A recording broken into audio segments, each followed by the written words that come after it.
This is the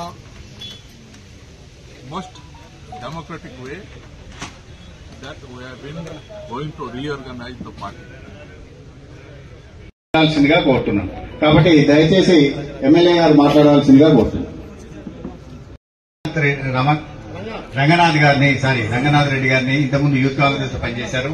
అదేవిధంగా ఇప్పుడు మన కోఆర్డినేటర్ గా పీసీసీ నుండి వచ్చారు కాబట్టి వారు కూడా మన ఇన్ఛార్జ్ గారు దేనికోసం వచ్చారో ఏం చేస్తారో అది పార్టీ గురించి మొత్తం వారు మాట్లాడాల్సిందిగా కోరుతున్నారు. అందరికీ నమస్కారం. వేదిక మీద ఉన్న పెద్దలు, సభాధ్యక్షులు, జిల్లా కాంగ్రెస్ పార్టీ అధ్యక్షులు,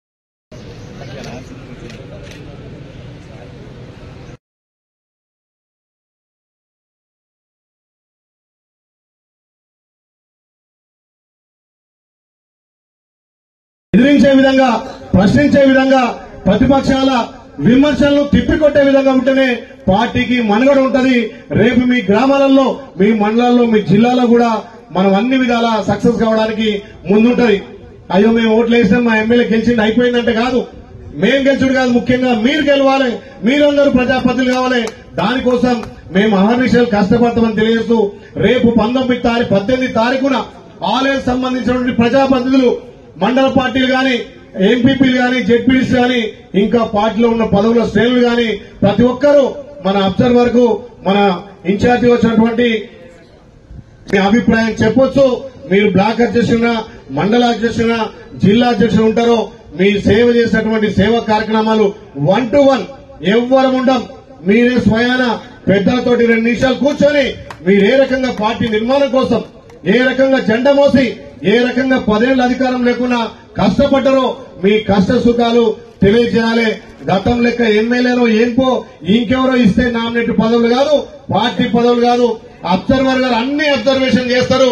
మీ పని నిర్మాణాన్ని, మీ పని వ్యక్తిగత తీర్మానాన్ని కూడా వాళ్ళు అబ్జర్వేషన్ చేస్తారు. కాబట్టి దీనికి అందరూ సహకరించి మన పార్టీ ఏదైతే అధికారంలోకి వచ్చిందో, వచ్చిన అధికారాన్ని తప్పకుండా పేదలకు సంక్షేమ పథకాలు అందే విధంగా ప్రతి పేదోడికి కాంగ్రెస్ పార్టీ అండ ఉంది. కాంగ్రెస్ పార్టీని నమ్ముకొని ఉన్న కార్యకర్త కూడా పార్టీ అండ ఉంటుందని తెలియజేయడానికే ఈ ప్రజాభిప్రాయ సేకరణ, ఈ ప్రజాభాయం కార్యక్రమం. కాబట్టి దీనికి ఇంత పెద్ద ఎత్తున వచ్చినటువంటి గ్రామ శాఖ నుంచి మండల party, block, MPP, ZPTC, corporation చైర్మన్లు, ఇంకా ఇతరత పీసీసీ బేరర్స్, పీసీసీ జనరల్ సెక్రటరీలు అందరూ కూడా పేరు పేరున ధన్యవాదాలు. అవసరం ఉంది కానీ ఎందుకు లేట్ అవుతుంది? మన రాహుల్ గాంధీ గారి ఆలోచనలు మన తెలంగాణలో ఇంప్లిమెంట్ చేయాలి. బీసీలకు 42% ఇస్తున్నటువంటి రిజర్వేషన్ ను ఇచ్చి తీరాలి.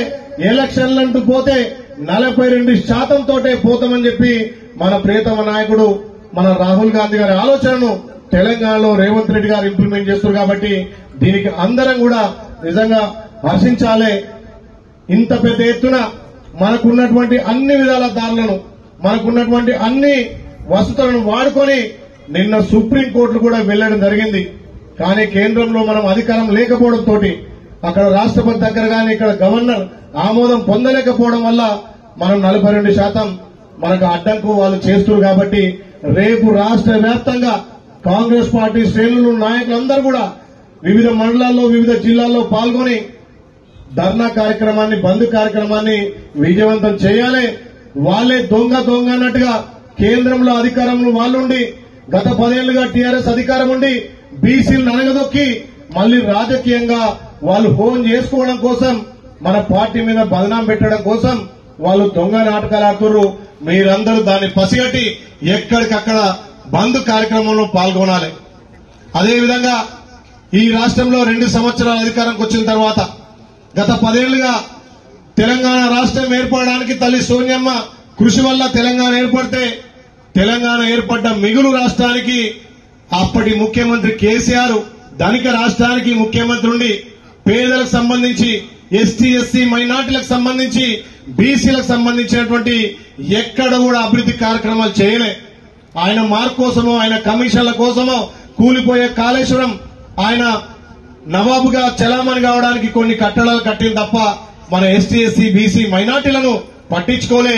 ఆ 10 సంవత్సరాలు రాని పథకాలు మన ప్రభుత్వం, మన గౌరవ ముఖ్యమంత్రి రేవంత్ రెడ్డి గారు వచ్చిన తర్వాత ఇలా ఇందిరా మిల్లు గాని, తెల్ల రేషన్ కార్డులు గాని, సన్న బియ్యం గాని, రైతన్నలకు 2 లక్షల రుణమాఫీ గాని, రైతు భరోసా, భారతదేశంలో ఏ రాష్ట్ర ముఖ్యమంత్రి చేయనటువంటి ధైర్య సాహసాల పేరుతోటి ఏకకాలంలో 25 లక్షల మందికి 26 వేల కోట్లతోటి రుణమాఫీ చేసి 9 రోజులనే 9,000 కోట్లు రైతు భరోసా ఇచ్చినటువంటి ప్రభుత్వం కాంగ్రెస్ ప్రభుత్వం, గౌరవ ముఖ్యమంత్రి రేవంత్ రెడ్డి గారు.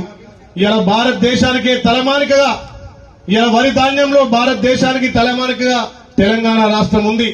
గతంలో ఒడ్ల సేకరణలో గాని, ఒడ్ల కొనుగోలులో గాని ఆ ప్రభుత్వం నిర్లక్ష్యం వహిస్తే ఎక్కడికక్కడ పిఎస్సి సెంటర్లు, ఐకేపీ సెంటర్లతోటి ధాన్యం కొనుగోలు చేసిన 24 గంటల్లోనే రైతుల ఖాతాలో డబ్బులు జమ చేసినటువంటి ప్రభుత్వం కాంగ్రెస్ ప్రభుత్వం.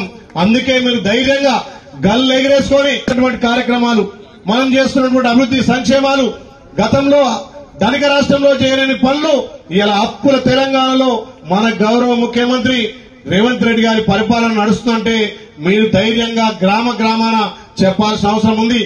ఎవరు కూడా అధైర్యపడుతూ తప్పకుండా మమ్మల్ని మీరందరుగా భుజానేసుకొని ఏ రకంగా అయితే అధిక ఓట్లేసి ఎమ్మెల్యేగా గెలిపించారో తప్పకుండా రేపు సర్పంచ్ గా, ఎంపీటీసీగా, జెడ్పీటీసీగా మీరు గెలిచేంత వరకు మీ వెండండి ఉంటాం.